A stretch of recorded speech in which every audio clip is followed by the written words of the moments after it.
Bukod sa pagputok ng Mayon Volcano, binabantayan din ngayon ang posibilidad ng pag-agos ng lahar kapag nagpatuloy doon ang malakas na ulan. Live mula sa Legazpi City sa Albay, may report si Isay Reyes. Isay? Jessica, matagalang pananatili sa mga evacuation centers yung tinitignan ng mga residente dito sa Albay.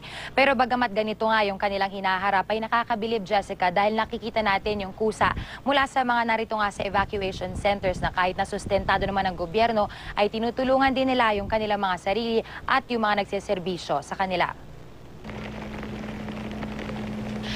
Masama ang naging panahon sa buong lalawigan ng Albay kahapon. Hanggang gabi, umulan ng malakas. Nagdulot ito ng pag-apaw ng tubig sa isang tulay sa barangay Maipon, Ginobatan na umabot hanggang tuhod. Puno ng lahar deposits ang lugar na ruta raw tuwing may lahar flow.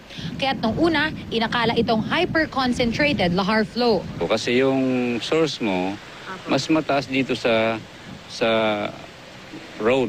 Kaya laging talagang mag-i-spill. Parang muddy water lang. At may mga silt na kasama yung sediments na regular naman itong nangyayaring siltation na to. Mas naging maaliwalas man ang buong araw, patuloy pa rin ang evacuation ng mga residente. Sa Barangay Salvacion sa bayan ng Santo Domingo, tila isang komunidad ang umuusbong. Nagkusa na kasi ang mga residente na magtayo ng magsisilbi nilang bagong tahanan sa lugar malapit sa evacuation centers. Kung sakaling magtatagal ang kanilang evacuation, nais daw ni Belen na iparamdam sa 4 niyang anak na nasa ligtas pa rin silang tirahan. Binigyan lang kami 1 linggo sa classroom titira. Kailangan din namin gumawa nito. Ini-enjoy na lang yung ginagawa. Ay, wala naman po kaming, no choice. Kailangan namin gumawa nito. Masaya na lang po. Sa karamihan ng mga bata, iniiwas namin sa mga sakit. Karamihan dito, pag maraming evacuation, dami lumalabas ng iba-ibang sakit. Sa iba't ibang evacuation centers, patuloy ang pagtatalaga ng mga medical station. Ito sa pagkain.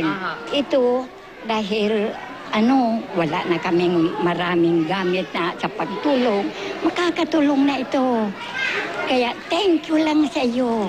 May kanya-kanya silang sariling tokang evacuation centers na kung ano yung nangyayari sa evacuation centers ay namomonitor po ng mga 3 ospital na yan at yung 3 ospital na yun po ay nag-uusap-usap. Sa pinakahuling tala ng PHIVOLCS, nakapagtala sila ng 22 volcanic earthquakes at 70 rockfall events sa nakalipas na 24 oras. At Jessica, mula 8 a.m. hanggang 4 p.m. nga ay bago na yung tala ng PHIVOLCS at meron itong 7 rockfall events at 1,290 tons of SO2. Ibig sabihin nito, Jessica, kapag mataas yung level ng SO2 doon sa loob ng bulkan ay maaaring tumataas na yung magma, kaya't posible na magkaroon ng lava flow o kaya nitong pyroclastic flow. Pero obserbahan pa raw ng PHIVOLCS, Jessica, kung bukas ba at sa mga susunod na araw ay ganito pa rin dahil medyo iba ito sa behavior na pinapakita nitong bulkang Mayon nitong mga nakaraang araw. Jessica? Maraming salamat sa iyo at ingat kayo dyan sa Legazpi City, Isay Reyes.